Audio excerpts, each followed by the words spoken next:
Il y a 2 jours, les mots étaient très durs contre la Syrie et on semblait déterminé à intervenir militairement pour punir le régime de Damas. Aujourd'hui, c'est la prudence, la plus grande prudence. Barack Obama ne sait même pas exactement ce qu'il va faire. Ça vous étonne ? C'est une honte. Je trouve ça honteux. Et je trouve ça gravissime pour les Syriens, bien entendu, mais pour l'Amérique et la communauté internationale. Une honte. Oui, parce qu'on est en train de perdre toute crédibilité. Si après les propos durs d'il y a 2 jours, tout cela fait pchit et qu'il ne se passe rien, que vaudra la parole de l'Amérique ? Que vaudra la parole des démocraties ? N'a-t-on pas raison ?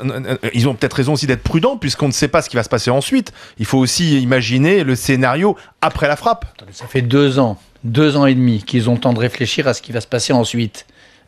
Et en général, on réfléchit avant de parler. Ils ont tenu des propos martiaux. Le revirement britannique d'hier est ahurissant. Cameron était l'un des plus indignés, à juste titre, comme il était en Libye, comme il était jeune homme au moment de la Bosnie, puis d'un seul coup, parce qu'il a peur de son opinion publique, parce qu'il a peur des pacifistes, il fait ce revirement, c'est indigne. Si cela devait se confirmer, je n'arrive pas à y croire. Si cela devait se confirmer, ce serait indigne. Mais pour vous, il n'y a pas de doute.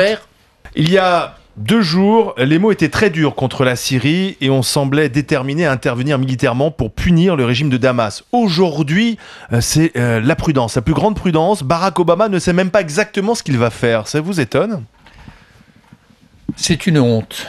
Je trouve ça honteux. Et je trouve ça gravissime pour les Syriens, bien entendu, mais pour l'Amérique et la communauté internationale. Une honte. Oui, parce qu'on est en train de perdre toute crédibilité. Si après les propos durs d'il y a 2 jours, tout cela fait pchit et qu'il ne se passe rien, que vaudra la parole de l'Amérique ? Que vaudra la parole des démocraties ? N'a-t-on pas raison ? Ils ont peut-être raison aussi d'être prudents puisqu'on ne sait pas ce qui va se passer ensuite. Il faut aussi imaginer le scénario après la frappe. Ça fait 2 ans, 2 ans et demi qu'ils ont le temps de réfléchir à ce qui va se passer ensuite. Et en général, on réfléchit avant de parler. Ils ont tenu des propos martiaux. Le revirement britannique d'hier est ahurissant. Cameron était l'un des plus indignés, à juste titre, comme il était en Libye, comme il était jeune homme au moment de la Bosnie, puis d'un seul coup, parce qu'il a peur de son opinion publique, parce qu'il a peur des pacifistes, il fait ce revirement, c'est indigne. Si cela devait se confirmer, je n'arrive pas à y croire. Si cela devait se confirmer, ce serait indigne. Mais pour vous, il n'y a pas de doute.